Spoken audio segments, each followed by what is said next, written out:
Entonces, las derivaciones son el registro de actividad del corazón visto desde diferentes puntos. Vamos a tener derivaciones frontales y vamos a tener derivaciones precordiales. Entonces, las derivaciones frontales ven el corazón desde un plano coronal y las derivaciones precordiales ven el corazón desde un plano transversal. Aquí pues un diagrama de cuáles son las derivaciones. Tenemos 12 derivaciones, 6 estándares o frontales y 6 precordiales. Entonces las frontales se van a dividir en unipolares, es decir, que solo tienen un electrodo, y en bipolares, que tienen electrodo positivo y electrodo negativo. Y las precordiales pues son estas que estamos viendo acá. Ahora, ¿cómo son las ondas? Según el movimiento de la corriente. Entonces, cuando la dirección de la corriente se dirige hacia el electrodo positivo o hacia el único electrodo que tenemos, vamos a tener una onda positiva. Cuando la corriente se aleja del electrodo positivo o del único electrodo que tenemos, vamos a tener una onda negativa. Y cuando la corriente es perpendicular al electrodo, vamos a tener una onda bifásica o isobifásica, que tiene tanto componente positivo como componente negativo. Bueno, este es el triángulo de Einthoven, ¿cierto? De pronto algunos ya lo han visto, que es una representación de las posiciones de las derivaciones frontales, bipolares y unipolares. ¿Sí me están escuchando bien, muchachos? Sí, Nata, muy bien. Listo. Entonces, esto es muy útil para ubicar dónde se ponen los electrodos. Y acá vemos pues que en la derivada 2, el electrodo positivo se pone en la pierna izquierda, el electrodo negativo en el brazo derecho. En la derivada 3, el electrodo negativo va en el brazo izquierdo, el positivo en la pierna izquierda, siempre es en la pierna izquierda. Y en la derivada 1, el positivo va en el brazo izquierdo y el negativo va en el brazo derecho. Acá solo tenemos las bipolares, acá ya les muestro las unipolares. Entonces, como ya les había dicho acá, si la corriente se dirige hacia el electrodo positivo, vamos a tener ondas positivas. Entonces, tiene mucho sentido que en estas derivadas nosotros tengamos QRS positivos, porque la posición, la forma en que va el vector es así, hacia abajo, de derecha a izquierda, de arriba hacia abajo. Entonces, en estas derivaciones vamos a tener QRS positivos. Acá vamos a ver entonces las derivaciones unipolares. Y miremos entonces, a ver, ya les habíamos hablado que el vector de despolarización va así, ¿cierto? Hacia abajo. Entonces, como la onda de despolarización se está alejando de ABR, ABR va a tener QRS negativos. ABF positivos, ABL también positivos. Bueno, estas son las posiciones de las derivadas precordiales. Pues a uno siempre le dicen que se aprenda eso, pero pues la verdad a uno se le olvida, uno nunca se aprende eso, entonces, pues no sé, que se la quieran aprender. Bueno, ahora la identificación de las ondas. ¿Qué es la onda P? ¿Qué es la onda Q? ¿Qué es la onda R? Entonces lo vamos a ver acá. Entonces la onda P es la primera onda positiva del electrocardiograma. Es esta verde que vemos acá. La onda Q es la primera onda negativa en el complejo QRS, que es esta naranja que vemos acá, y significa despolarización septal. Esta ocurre de izquierda a derecha, entonces por eso esta onda que se registra es negativa. Igual y no se ven todas las derivaciones, pero pues es importante saber que existe. La onda R es la segunda onda positiva en todo el complejo PQRS, que es esta roja que está acá.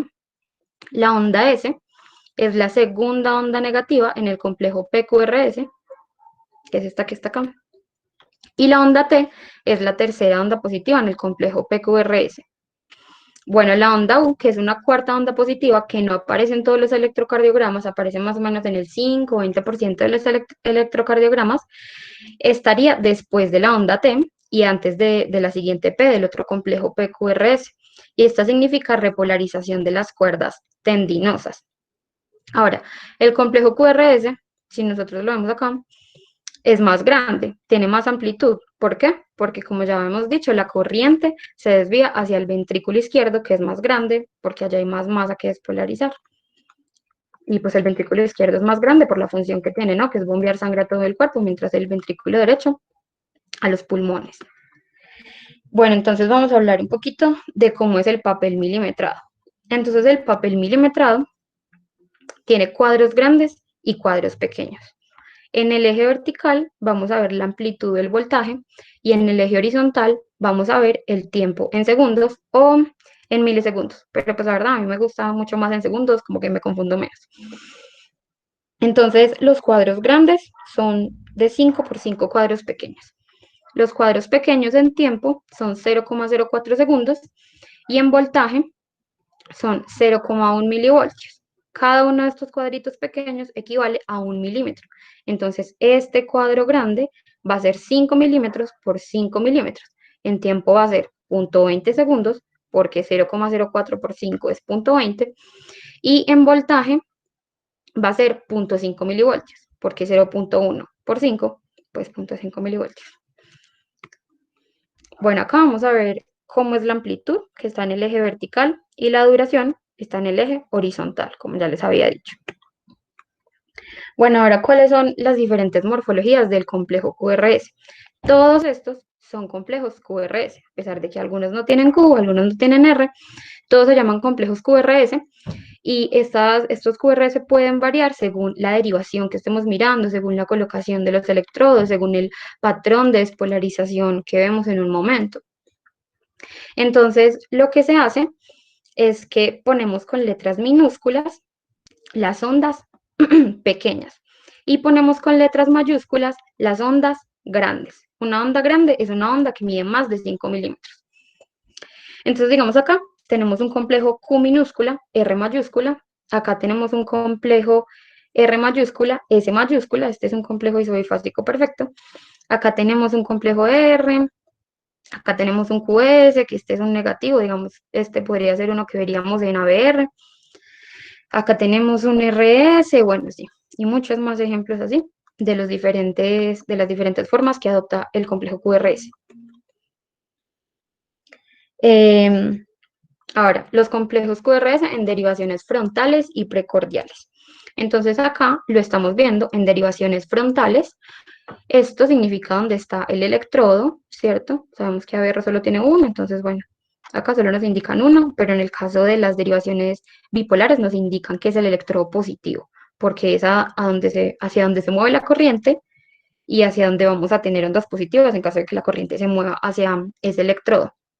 Entonces, miremos que en ABR, pues la corriente de despolarización va hacia acá, entonces nos va a dar una onda negativa. En 3, positiva. ¿Cuál es este? ABF, positiva. En 2, positiva también.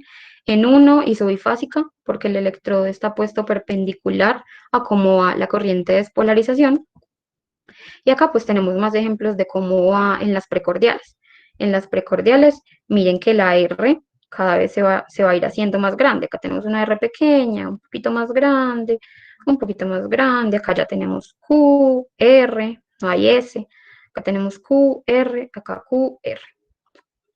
Y pues aquí otros ejemplos de cómo es el QRS en esas derivaciones. Ahora, ¿qué significa cada una de las partes del complejo QRS? Pues entonces P significa contracción auricular, el QRS es la contracción ventricular y la T es la repolarización ventricular. Sí tenemos repolarización auricular, por supuesto, pero se sobrepone al QRS y pues como el QRS más grande domina, entonces no se ve la repolarización auricular. Ahora, ¿cómo vamos a analizar el electrocardiograma? Entonces es importante que miremos el ritmo. El ritmo normal lo llamamos ritmo sinusal, que tiene unas características que ya les voy a nombrar. La frecuencia cardíaca, el eje eléctrico, el segmento ST y la onda T. Esas son como las cosas más importantes que tenemos que evaluar del electrocardiograma. Entonces el ritmo sinusal es cuando tenemos una onda P positiva en D1, en D2, cuando tenemos intervalos normales, cuando tenemos un QRS después de cada P en relación 1 a 1, es decir, un QRS después de cada P, y cuando tenemos un RR regular. Ya vamos a ver pues más de esto. Entonces vamos a evaluar la onda P. Como ya les había dicho, tiene que ser positiva en D1, en D2, también en otras como ABF, B2, B6, puede ser positiva pero variable en ABL y en D3, negativa en ABR, como ya les había dicho que esto es negativo en ABR, y puede ser variable en B1. Debe ser antes del QRS, con relación 1 a 1 por cada P, un QRS. La amplitud debe ser menor a 0,25 milivoltios, o sea, menor a 2,5 milímetros, y el tiempo también debe ser menor a 2,5 milímetros, que equivale a menos de 0,12 segundos. La morfología, no, esto no es menos 0,12, es más poquito, 0,10. La morfología, todas deben ser iguales o similares para saber que sí se están originando todas en el mismo sitio. Y entonces con estas condiciones de que la P sea positiva en D2 y que preceda el QRS y que sea relación 1 a 1, vamos a deducir que los impulsos se están generando en el nodo sinoatrial, que es el marcapasos fisiológico, donde se tienen que generar normalmente. Ahora, si queremos evaluar la onda P, también es útil saber que esta parte de la onda P, que es la parte ascendente, nos va a estar indicando el componente auricular derecho y que esta parte, que es la parte descendente de la onda P, nos va a estar indicando el componente auricular izquierdo, que es útil para evaluar hipertrofias y pues bueno, otras cosas que ya van a ver con Juan en la siguiente charla. Ahora, los intervalos. Primero hablemos de qué significan los intervalos. Entonces tenemos que el PR, que es desde que comienza la P hasta que empieza la Q, es el tiempo que tarda la conducción atrioventricular, ¿cierto? El QRS es el tiempo de contracción ventricular. El QT es tanto contracción ventricular como repolarización. Mire, acá está incluido todo esto el QT, tanto la contracción ventricular como la repolarización. El RR es la frecuencia cardíaca, es decir, el tiempo entre contracción y contracción. Entonces, todo esto acá va a ser el intervalo RR. Recuerden que los intervalos se diferencian de los segmentos porque los intervalos incluyen ondas y los segmentos no. Acá tenemos el segmento ST, pues que no incluye ondas, y el punto J, que es donde termina el QRS. La velocidad del papel en el electrocardiograma es 25 milímetros por segundo. Ahora, ¿cuáles son los valores normales? El QRS debe ser estrecho para nosotros saber que el impulso sí se está generando en las aurículas. Entonces debe ser menor a 0,12 segundos, es decir, menor a 3 cuadritos o a 3 milímetros. El RR debe ser regular, es decir, estos intervalos deben ser similares. El PR debe ser de 0,12 a 0,20. Un PR más largo nos puede indicar que hay algún bloqueo atrioventricular, porque el PR nos indica el tiempo de la conducción desde la despolarización auricular hasta la despolarización ventricular. Entonces, cuando el PR se nos está alargando es porque hay algún tipo de bloqueo. Pues ya, como digo, ya lo van a ver con Juan muy bien en la siguiente charla de electro. El QT, importante que se haga el QT corregido. ¿Por qué? Porque la frecuencia cardíaca varía. La frecuencia cardíaca varía a lo largo del día. Nosotros no siempre estamos en 60, ni en 75, ni un electrocardiograma siempre va a tener la misma frecuencia cardíaca. Entonces, por eso es importante hacer el QT corregido y pues se puede hacer con cualquiera de estas ecuaciones. A mí me parece muy cómoda esta de acá. Y en hombres y en mujeres los valores son diferentes, ¿cierto? En hombres es de 0,42 a 0,44 segundos y en mujeres es de 0,43 a 0,45 segundos. Entonces vamos a evaluar aquí lo que ya habíamos hablado del ritmo. Si hay presencia de actividad auricular, aquí vemos las ondas P, similares todas. Vemos también los QRS estrechos, porque son menores a 0,12 segundos. Están después de la P, en relación 1 a 1. También vemos que el ritmo es regular, porque los RR están en intervalos regulares. Y ya vamos a mirar entonces cómo calcular la frecuencia cardíaca. Bueno, importante sobre las ondas Q, como les decía, las ondas Q se ven en D1, en ABL, en B5, algunas veces en B3 y B4, y la amplitud no debe ser mayor a 0,1 milivoltios, o sea, 1 milímetro, pues ya más de eso nos puede indicar presencia de una onda Q patológica, que pues puede significar muchas cosas. Bueno, ahora la frecuencia cardíaca. Entonces nosotros vamos a calcular la frecuencia cardíaca según si tenemos un ritmo regular, es decir, si vemos esos RR regulares o si vemos esos RR muy regulares. Entonces, cuando vemos el ritmo regular, tenemos la regla de los 1500, divido los cuadritos entre R y R, la regla de los 300, dividido entre los cuadros entre R y R, o sea, los cuadros grandes, y la regla de los múltiplos de los 300, del 300. Con esta regla, en realidad es más una aproximación. Con estas dos sí es un poco más preciso, sobre todo con esta, pero esta es una aproximación y pues es muy útil cuando uno tiene que contar así la frecuencia cardíaca de las carreras y mirar aproximadamente cuánto es. Y también con el ritmo irregular, también es una aproximación. Entonces lo que hacemos cuando el ritmo es irregular es que se cuenta el número de QRS en 6 segundos y se multiplica por 10. 6 segundos son 30 cuadros grandes. También se puede contar los QRS en 5 segundos, o sea, 25 cuadros grandes, y se multiplica por 12. Pues hay otras formas, pero pues estas igual y son muy útiles también. Bueno, entonces vamos a calcular aquí la frecuencia cardíaca con la regla de los 1500. Entonces, primero que tenemos que hacer, ver que los RR sí sean regulares. Entonces ya vemos, bueno, sí, son regulares. Y vamos a contar cuántos cuadritos hay entre R y R. Vemos que hay 9 y 1500 dividido 9 nos da 166 latidos por minuto. Ahora con la regla de los múltiplos del 300, entonces lo que se hace es que se toma un R que caiga en una línea gruesa, ¿cierto? Y a partir de ahí vamos a empezar a contar cada línea gruesa o cada 5 milímetros los múltiplos del 300. Entonces empezamos aquí. Este R me cayó en una línea gruesa. Y a partir de esto empiezo a contar 300, 150, 100, 75. Listo. Este paciente tiene una frecuencia cardíaca de 75. Supongamos que este QRS no existe. Tenemos que seguir contando. 60, 50, 43, 37, 33, luego 30. Lo mismo acá. Este QRS que cayó en una línea gruesa. Entonces empezamos a contar 300 a partir de la siguiente línea gruesa. 300, 150, 100, listo. Esta persona tiene una frecuencia cardíaca de 100. Supongamos que este QRS no existe, pues seguimos contando. 75, 60, 50. Este entonces tiene más o menos unos que 48, 47, algo así. Como les decía, este es un método aproximado.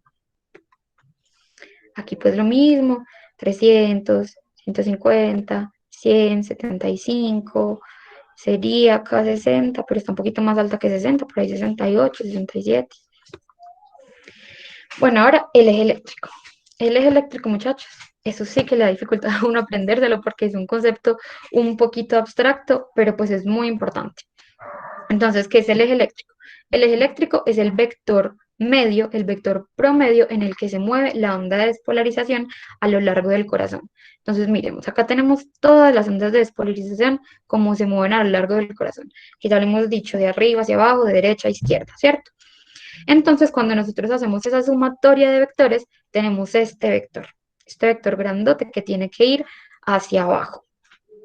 Entonces, el eje solo se define y se muestra en las derivaciones frontales. Acá dice eje frontal, me equivoqué. En las derivaciones frontales, de ahí que solo se pueda sacar pues de esas derivaciones frontales. Yo sigo copiando derivadas, no sé por qué siempre me confundo con derivadas. No son derivadas, son derivaciones.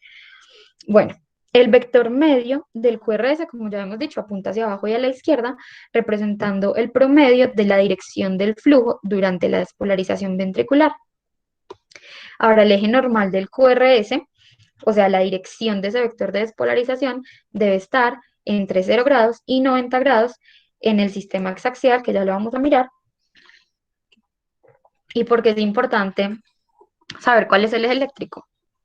Porque el eje puede estar desviado en un corazón enfermo porque la actividad eléctrica puede alejarse de áreas de lesión, de áreas de necrosis, de áreas de cicatrización y puede desviarse hacia áreas de hipertrofia, ¿cierto? Porque hay más masa miocárdica que despolarizar. Entonces, por eso es importante saber dónde está ubicado el eje cardíaco para nosotros saber si la despolarización, si está ocurriendo en ese corazón, en la dirección en la que tiene que ocurrir. Bueno, entonces tenemos el sistema exaxial, que es este, que no lo vayan a confundir con el triángulo de Einthoven. Entonces, el sistema exaxial es un sistema plasmado en un plano cartesiano para ver en qué dirección se encuentra el sistema cardíaco y se construye con las derivaciones del plano frontal. Entonces vamos a ver que la primera derivación está ubicada a 0 grados y que ABF está ubicada a 90 grados. Estas dos derivaciones van a ser muy importantes para encontrar el eje cardíaco, porque con estas dos derivaciones vamos a hacer una de las formas más fáciles de encontrar el eje cardíaco. Hay muchas y hay unas que son mucho más precisas y que nos van a decir si está desviado exactamente 150 o exactamente 30 menos 30 grados. Pero entonces con este método que vamos a mirar acá, es muy sencillo y hay que tener en cuenta siempre que la derivación 1 está a 0 grados y que ABF está a 90 grados. Entonces, como ya les había dicho, este es el vector de despolarización normal. Este es el cuadrante en el que tiene que ubicarse la despolarización. Si vemos que el vector de despolarización se está yendo para este lado, decimos que es un eje desviado a la derecha. Si se nos va para este lado, es un eje desviado a la izquierda. Y si se nos va para este lado, es un eje extremadamente desviado o ¿cómo es? Indeterminado. Bueno, entonces es importante que miremos estas derivaciones. Un momentico acá. Listo, entonces tenemos ABF y tenemos la derivación 1. Como ya les había dicho, cuando el electrodo está colocado y la corriente se está moviendo hacia ese electrodo, vamos a tener unas ondas positivas. Entonces, si yo tengo un QRS positivo en ABF, significa que la onda está viajando hacia ese electrodo donde está colocado ABF. Igual, si yo tengo un QRS positivo en la derivación 1, significa que la onda de despolarización estaba viajando,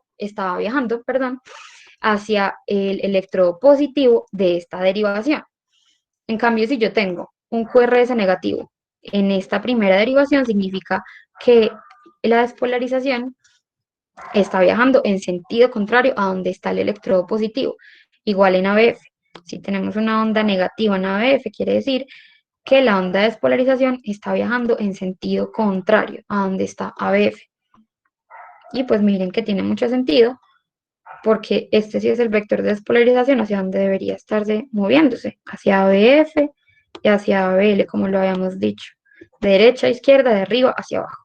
Entonces tiene mucho sentido que en ABF y que en la derivación 1 sean esos QRS positivos. Bueno, entonces este cálculo del eje cardíaco lo hacemos con el método de los cuadrantes.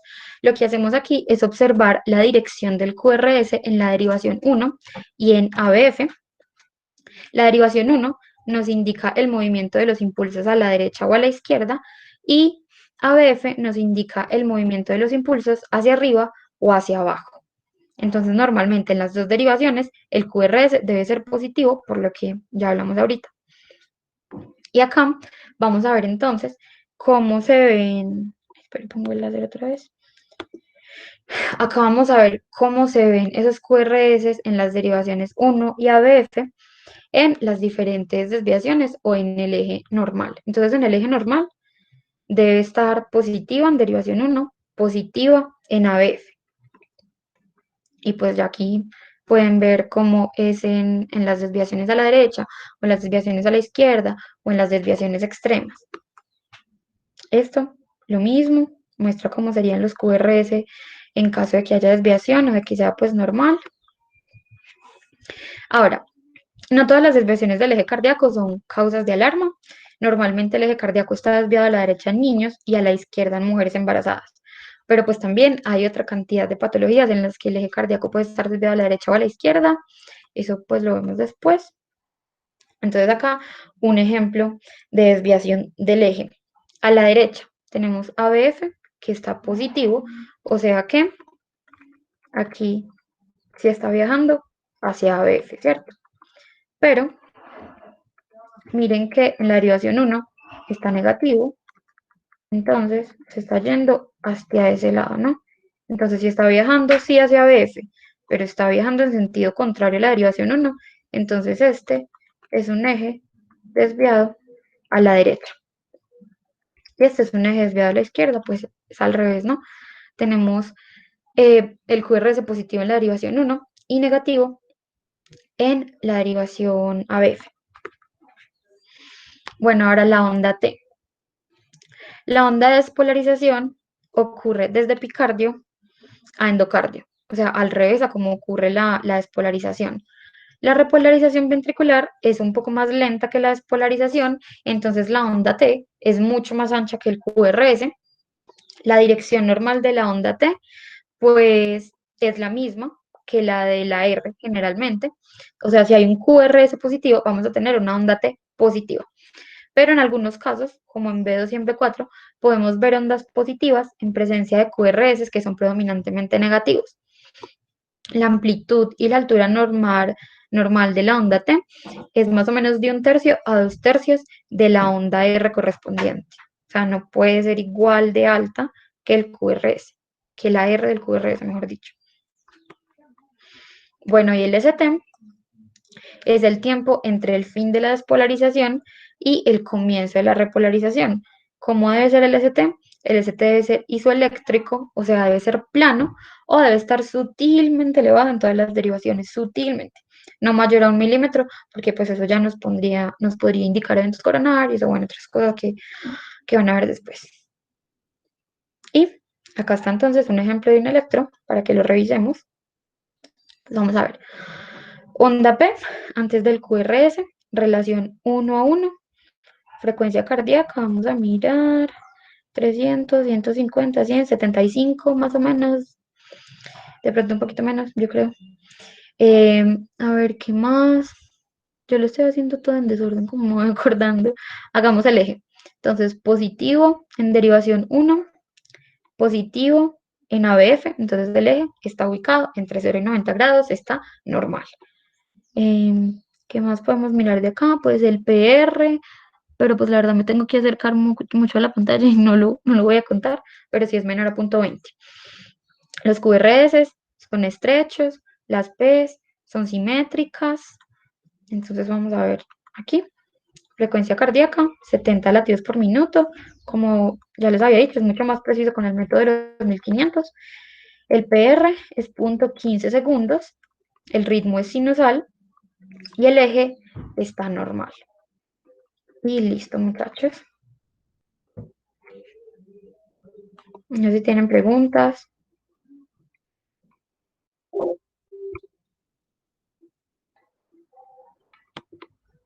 Nata, muchas gracias, muy chévere la presentación, estuvo muy buena, tocaste todos los temas que eran importantes del electro normal, lo que hay que ver. Y no sé, muchachos, de pronto tengan alguna pregunta, alguna duda, la pueden hacer aquí en los comentarios o pueden ver el micrófono y preguntar.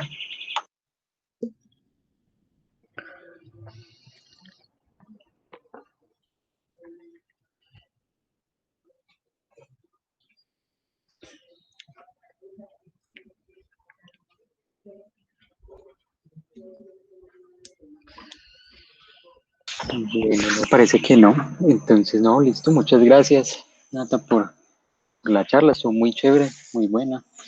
Explicaste muy bien todos los conceptos pues, que trata un electrocardiograma normal.